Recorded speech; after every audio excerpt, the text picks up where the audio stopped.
William, eu quero te ouvir sobre isso, né? Que o Trump não vai passar pela eleição como Lula vai passar aqui, enfrentando o Flávio e todo esse contexto, mas ele vai passar pela renovação do Congresso, que a gente também vai passar aqui pelo Brasil, né? Só que a nossa eleição é junta, lá nos Estados Unidos acontece no meio do mandato.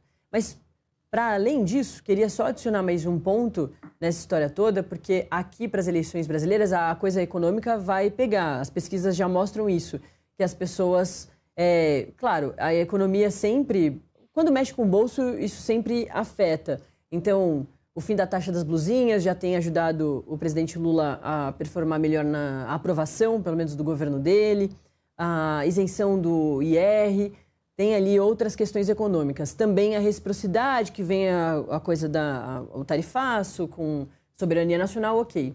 Mas tem um outro ponto, que é a segurança pública, que é desses assuntos muito importantes que também vão influenciar ali na opinião do eleitorado brasileiro. E a questão da segurança pública também, nesse caso, em 2026, tem um dedinho dos Estados Unidos, que é a questão do reconhecimento do governo americano de grupos faccionados brasileiros, os mais importantes, os mais conhecidos, o Comando Vermelho do Rio de Janeiro e o PCC de São Paulo, como grupos terroristas. A gente até tem matéria sobre isso no Metrópolis.com, mais um passo sobre essa história toda, mas acho que também é importante da gente colocar.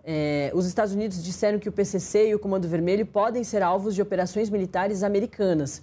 A declaração foi feita pelo secretário de Guerra dos Estados Unidos, o Pete Hegseth, e, segundo ele, grupos classificados como organizações terroristas podem ser alvos dessas ações americanas em parceria com outros países da América Latina. Como o PCC e o Comando Vermelho estão baseados no Brasil, uma eventual operação poderia ter impacto direto no país. Vale lembrar que até agora a classificação dos grupos pelos Estados Unidos tem como principal efeito as sanções financeiras, como o bloqueio de bens e ativos. E algumas pessoas já foram ali sancionadas. E algumas empresas também que já tiveram relação com o PCC. E o que está em discussão agora é essa possibilidade de uma ação militar, que o tempo todo paira. E agora o Pete Hegseth falou que isso pode realmente acontecer. Então, para te passar aí, Urian, acho que tem mais esse elemento, né? Que inclusive conversa ali com as atitudes do Flávio, porque ele foi lá visitar o presidente Donald Trump e voltou com essas duas novidades, né? Uma que, como a gente já colocou, não foi um capital político bom para ele, teve apelido, Tariflávio e tudo mais, mas a outra que foi bastante interessante, que foi essa questão do terrorismo. Olha, Nath, o que eu tenho te falado faz tempo. Você precisa me trazer mais vezes, porque não dá tempo da gente falar de tudo, é muita coisa. Mas olha só, para relacionar tudo isso que você estava falando agora, primeiro ponto que eu gostaria de chamar a atenção. Ontem eu estava olhando os planos de governo tanto do Flávio Bolsonaro quanto do presidente Lula.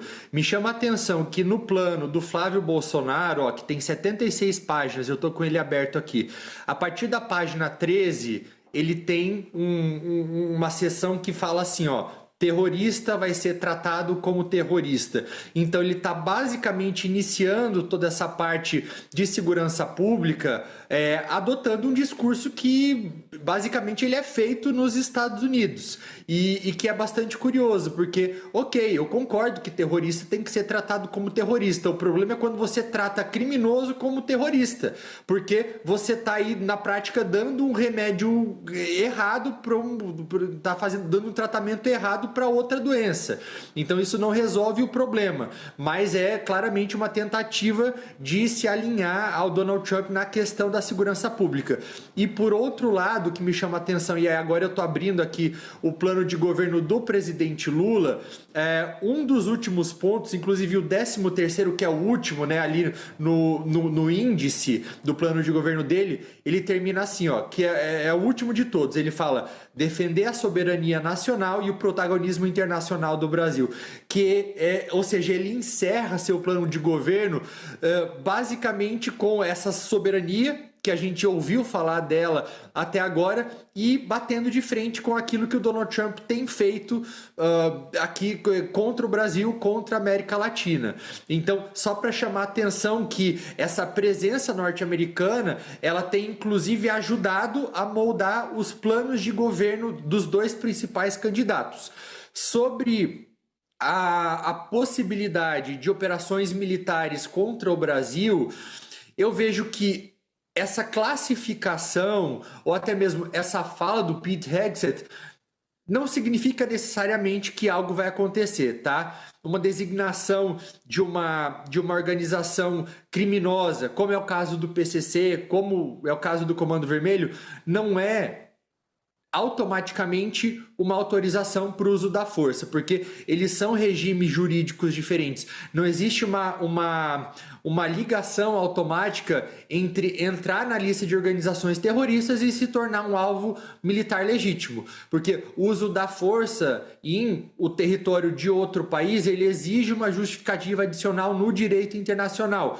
Como, por exemplo, é o caso do consentimento do Estado territorial ou uma alegação juridicamente defensável de legítima defesa. E é justamente aí que o Brasil ele difere, por exemplo, da Colômbia, porque há 2 dias o Pete Hegseth ele falou em possíveis ataques conjuntos colombianos, americanos, porque o governo colombiano autorizou uma operação militar. Ele aderiu a essa coalizão liderada pelos Estados Unidos. Já o governo brasileiro ele fala algo completamente oposto disso. Até no plano de governo do Lula, ele fala em fortalecimento das Forças Armadas. Não porque quer entrar em guerra com os Estados Unidos, mas entende a importância de você ter ali, de você sinalizar que o país está disposto a qualquer tipo de mecanismo para mostrar que ele vai defender a sua soberania. Então eu diria que é muito provável, e aí eu finalizo aqui,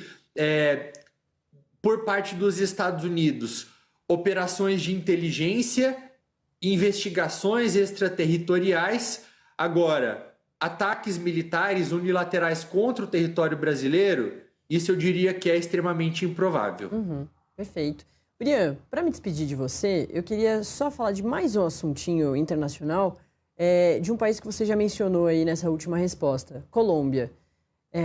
Tem matéria aqui no Metrópolis.com falando que o Spriella, o novo presidente, ele politizou, né, politiza a ajuda após terremoto e reforça a guinada à direita. Queria te ouvir um pouquinho sobre isso. Só tenho que chamar mais um intervalinho para o pessoal que está com a gente na Smart TV. A gente vai seguir aqui falando desses assuntos todos internacionais. Então, em 2 minutinhos, você já estará de volta para terminar de ouvir a análise do Urian. E, claro, depois do Urian, a gente vai voltar aqui para o Brasil para falar sobre ainda mais o nosso cenário eleitoral brasileiro, para falar mais de Flávio Bolsonaro. O dia do Flávio ontem foi complicado. Quase que não consegue se cadastrar na Justiça Eleitoral. Problema ali com missão, com o PL. A gente vai falar muito sobre isso, claro.